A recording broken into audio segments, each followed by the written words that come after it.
पुण्याच्या कोथरूड परिसरातील एका सोसायटीच्या पार्किंगमध्ये रोज सकाळी बरोबर 7 वाजता एक प्रसंग न चुकता घडायचा.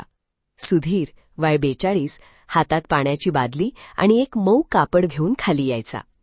सोसायटीच्या एका कोपऱ्यात पार्क केलेली त्याची पांढऱ्या रंगाची सेडान तो अत्यंत काळजीपूर्वक पुसायचा. सुधीरच्या गाडीला बाहेरून एकही ओरखडा नव्हता. गाडीच्या काचा आरशासारख्या चमकायच्या. तो गाडीचा पुढचा दरवाजा उघडून डॅशबोर्ड पुसायचा. त्यानंतर तो गाडीचा मागचा दरवाजा उघडायचा. मागच्या सीटवर लहान मुलांसाठी बसवलेली एक बेबी कार सीट होती. सुधीर तो कापड अत्यंत हळुवारपणे त्या छोट्या सीटवरून फिरवायचा. त्या सीटचा बेल्ट व्यवस्थित लावायचा आणि तिथे ठेवलेला एक लहानसा टेडी बेअर अत्यंत प्रेमाने सरळ करून ठेवायचा. सकाळी वॉकिंगला जाणारे शेजारी अनेकदा त्याला विचारायचे, "काय सुधीरराव, रोज गाडी एकदम चकचकीत ठेवता, कुठे सहलीला वगैरे जायचे का?" सुधीर फक्त एक अत्यंत पुसटसा हसू चेहऱ्यावर आणायचा आणि मान हलवायचा. सगळी गाडी पुसून झाल्यावर सुधीर गाडीचे 4ही दरवाजे लॉक करायचा. तो गाडीला बाहेरून एक जाड कव्हर घालायचा. स्वतःच्या पाठीवर ऑफिसची बॅग अडकवायचा आणि तो पार्किंगमधून चालत बाहेर जाऊन ऑफिसला जाण्यासाठी PMT बसची वाट बघत थांबायचा. सोसायटीत नुकताच राहायला आलेला एक तरुण अनिकेत हे गेले महिनाभर बघत होता. एक दिवस अनिकेतने सोसायटीच्या वॉचमॅनला विचारले, "काका, ते सुधीरराव रोज अर्धा तास गाडी पुसतात, आतली सीट साफ करतात, पण ते कधीच गाडी चालवताना का दिसत नाहीत? रोज बसनेच ऑफिसला जातात, मग गाडी रोज साफ का करतात?"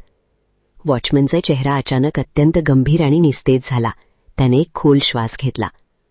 "ती गाडी आता नुसता एक लोखंडाचा सांगाडा आहे रे साहेब," वॉचमॅन अत्यंत दबक्या आवाजात म्हणाला. "सुधीररावांनी गेल्या 3 वर्षात ती गाडी एकदाही चालू केलेली नाही. ती तिथेच उभी आहे." अनिकेत गोंधळला. "पण का? गाडी खराब आहे का?"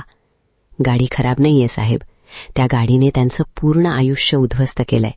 वॉचमॅन समोरून चालत जाणाऱ्या सुधीरच्या पाठीकडे बघत बोलू लागला. 3 वर्षांपूर्वी मे महिन्याचा भयंकर उन्हाळा होता. सुधीरराव त्यांचा 3 वर्षाचा मुलगा अद्वैत याला घेऊन दुकानात गेले होते. येताना अद्वैत मागच्या त्या बेबी सीटवर झोपून गेला होता. गाडी पार्किंगमध्ये लावल्यावर सुधीररावांना ऑफिसमधून एका मोठ्या साहेबाचा भयंकर रागाचा फोन आला. नोकरीच्या त्या टेन्शनमध्ये आणि फोनवर बोलण्याच्या घाईत ते गाडी लॉक करून वरती गेले, पण मागच्या सीटवर आपला पोरगा झोपलाय हे ते पूर्णपणे विसरून गेले. अनिकेतच्या पायाखालची जमीन सुन्न झाली. त्याच्या अंगातून एक भयंकर शिरशिरी गेली. 4 तास उलटून गेले. वॉचमॅनचा आवाज आता थरथरत होता. सुधीररावांची बायको कामावरून घरी आली आणि तिने विचारलं, "अद्वैत कुठे?" तेव्हा सुधीररावांना आठवलं. ते वेड्यासारखे धावत खाली आले, पण तोपर्यंत खूप उशीर झाला होता साहेब. त्या भयंकर उन्हात बंद गाडीतल्या गुदमरणाऱ्या हवेत अद्वैतने श्वास कोंडून त्याच सीटवर तडफडून प्राण सोडला होता. अनिकेतला आतून भयंकर गुदमरल्यासारखे वाटू लागले. तो काहीही बोलू शकला नाही. त्या घटनेनंतर त्यांच्या बायकोने त्यांना कायमचं सोडून दिलं. सुधीरराव पूर्णपणे एकटे पडले. वॉचमॅन शून्यात बघत म्हणाला, "त्यांना कुणीही शिक्षा दिली नाही, पण एका बापाने स्वतःच्याच चुकीने स्वतःच्या पोराचा जीव घेतला ही जाणीव त्यांना आतून रोज मारत असते. ते गाडी स्वच्छ करण्यासाठी नाही पुसत, ते रोज सकाळी स्वतःला शिक्षा देण्यासाठी, स्वतःच्या त्या जीव घेण्या चुकीची आठवण करून देण्यासाठी त्या गाडीकडे जातात.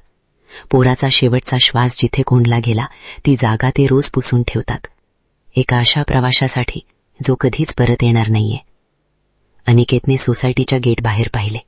सुधीर बसस्टॉपवर अत्यंत एकटा, मान खाली घालून उभा होता. बाहेरून अत्यंत व्यवस्थित आणि नॉर्मल दिसणारा तो बाप आतून मरणाहून भयंकर अशा एका मूक अपराधीपणाच्या आगीत रोज जळत होता. गाडीची ती चकचकीत काच आणि मागची ती रिकामी बेबी सीट आता अनिकेतला एका माणसाच्या जिवंतपणीच थडगे बनलेल्या आयुष्याची भयंकर आणि काळजाला चिरणारी जाणीव अत्यंत मूकपणे करून देत होती. कथा आवडल्यास शेअर जरूर करा.